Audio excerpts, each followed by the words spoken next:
Hello tout le monde! J'espère que vous allez bien en ce week-end du National Scrapbooking Day.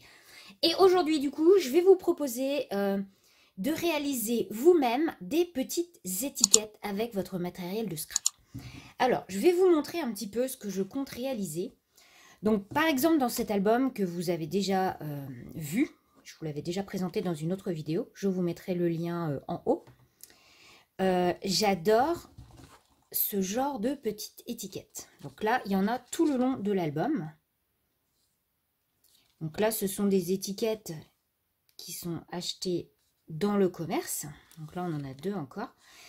Mais j'aime beaucoup ce style d'étiquettes, de petites étiquettes noires avec une écriture blanche, avec un petit mot blanc.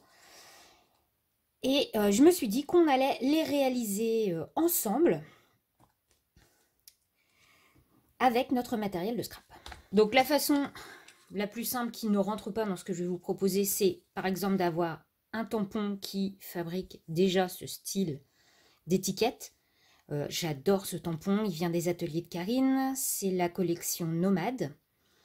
Je l'adore, c'est un de mes tampons préférés. Maintenant, une fois qu'on a mis plusieurs fois les mots ou qu'on veut des nouveaux mots, eh bien, il faut trouver une autre solution. Donc pour cela, on va utiliser donc du papier noir, donc un petit peu épais. Moi c'est du papier de récup que j'ai pris chez Action. J'ai acheté comment ça s'appelle, un album photo et j'ai enlevé toutes les feuilles à l'intérieur. Et donc on va avoir besoin de tampons.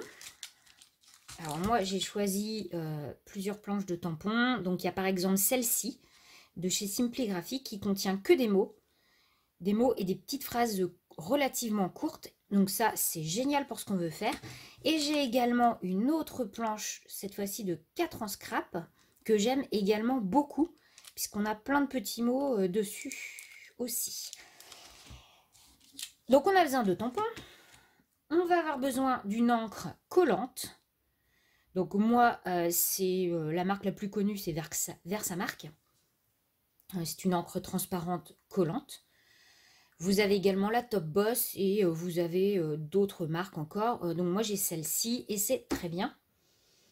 Et il va vous falloir de la poudre à embosser. Donc ma préférée c'est de chez Artemio. Elle est très très fine, elle marche très très bien. Donc là c'est une poudre ivoire. J'ai pas de blanc blanc. C'est pas grave, la ivoire ça marchera très très bien. Et vous pouvez également utiliser des poudres de couleurs.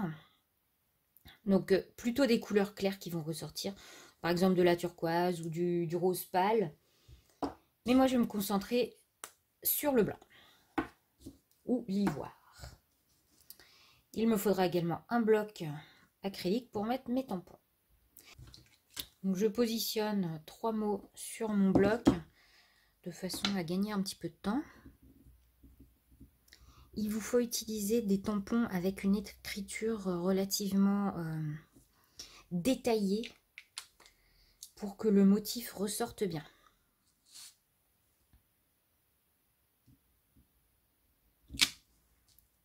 Voilà. Je prends une feuille blanche, donc de papier machine. Oh.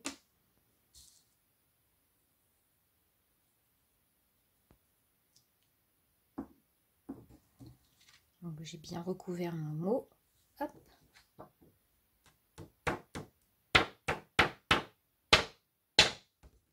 Donc si jamais il reste un petit peu de poudre qui ne devrait pas, je peux prendre un petit pinceau fin et enlever l'excédent de poudre.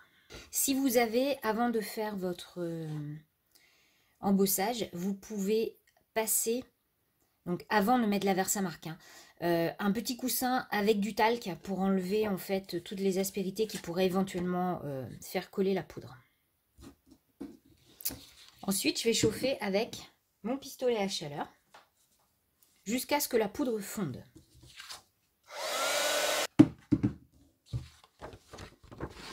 Voilà le résultat. Donc on voit bien que quand la poudre a fondu, elle est devenue un petit peu en relief. Et on a quelque chose de très très propre et distinct. Et donc maintenant, alors vous avez deux solutions pour découper vos étiquettes. Soit vous utilisez votre massicot, et donc vous découpez des bandes. On va faire par exemple pour la première. Et donc on passe dans le massicot. Alors moi j'aime bien ma guillotine. L'important c'est d'essayer d'être le plus droit possible.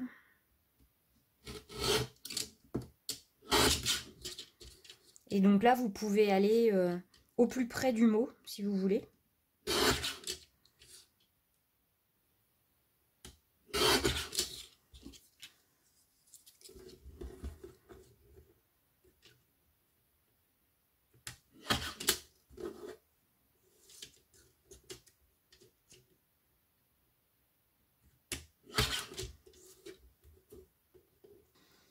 Et donc, voilà ma petite étiquette. Alors après, comme je vous dis, vous pouvez couper encore plus de noir si vous préférez, il n'y a pas de problème. Pour les autres, je vais vous proposer une autre technique, c'est d'utiliser un dies. Alors moi, j'ai pas mal de dies étiquettes, parce que j'adore ça. J'ai ces dies-là qui sont très vieux, ce sont des Dynamics, si je ne me trompe pas. Donc j'aime beaucoup, il y a plusieurs finitions au bout de chaque étiquette. Donc là, vous voyez un petit peu biseauté. Là, c'est arrondi. Et là, on est en triangle. Donc celles-là, je les aime beaucoup. J'ai ces deux-là. Alors, ces deux-là, c'est un petit peu particulier parce que normalement, ce sont des dies imbriqués. Je me demande même si ça vient pas de chez Action. Voilà, ce sont plein de rectangles de différentes tailles. Et donc, j'ai pris les plus petits pour faire des étiquettes. J'ai également ceux-ci qui sont vraiment plus grands. J'ai celui-ci que j'aime beaucoup qui vient du calendrier de l'Avent Sagapo Scrap. Et enfin, j'ai celui-ci que j'aime également beaucoup qui vient donc du calendrier de l'Avent de chez Scrap Didi. Donc je vais en prendre un. Je pense que je vais prendre celui-ci. Donc je cale bien mon dies et ensuite je vais mettre un petit scotch repositionnable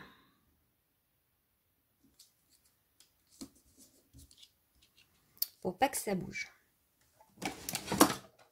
Et je vais passer dans ma machine de découpe.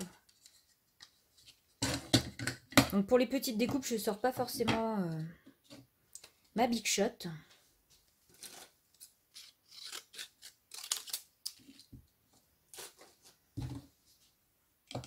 Ma petite sidekick est parfaite pour ça.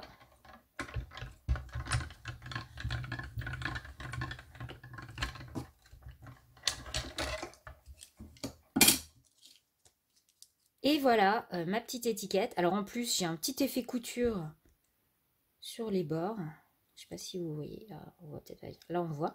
Et c'est juste super sympa. Je vais vous faire une autre découpe pour l'autre.